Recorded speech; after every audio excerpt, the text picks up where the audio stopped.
സദസ്സിന് വന്ദനം.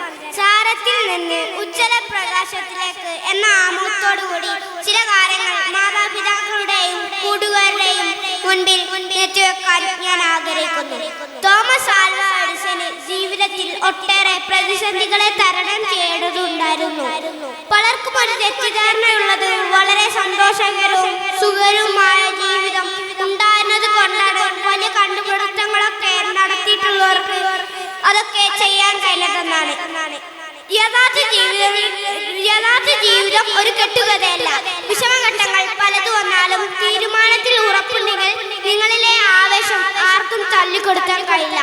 താൻ ഉണ്ടാക്കാൻ ആഗ്രഹിച്ച വൈദ്യുതി ബൾബിന്റെ ഫിലമെന്റിന് വേണ്ടി ആയിരക്കണക്കിന് പദാർത്ഥങ്ങൾ പരീക്ഷിച്ചു നോക്കി.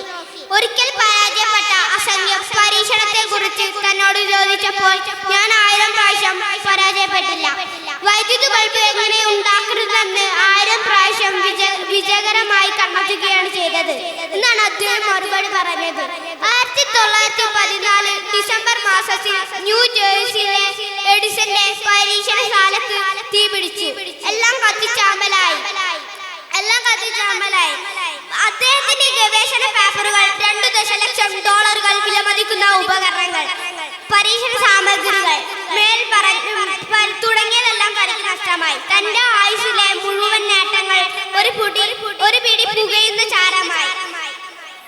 തന്റെ കാൽക്കൽ കിടക്കുമ്പോൾ അദ്ദേഹം അതിനോട് എങ്ങനെയാണ് പ്രതികരിച്ചത് എന്നറിയാമോ?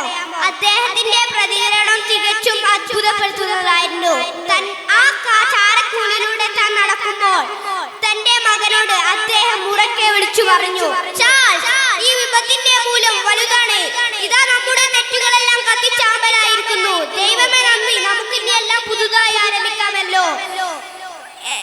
അദ്ദേഹത്തിന് ഇങ്ങനെ പറയാൻ കഴിഞ്ഞത് ശിരോത്സാഹത്തിന്റെ സർവകലാശാലയിൽ നിന്ന് അദ്ദേഹം ബിരുദമെടുത്തതുകൊണ്ടാണ്.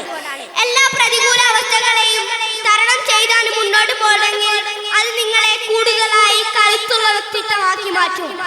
Teacher, pilot, air hostess, engineer, chartered accountant, radiologist, nurse, ശാസ്ത്രജ്ഞൻ, ജില്ലാ കളക്ടർ, ബിസിനസ്സുകാരൻ, കായിക താരം, ജീവകാരുണ്യ പ്രവർത്തകൻ, മേൽ പറഞ്ഞ ആരെങ്കിലുമോ അതിനേക്കാൾ വലുതോ ആയ ഒരാളായി തീരുവാനുള്ള വ്യക്തിയാണ് നിങ്ങൾ എന്ന കാര്യം നിങ്ങൾക്കറിയാമോ?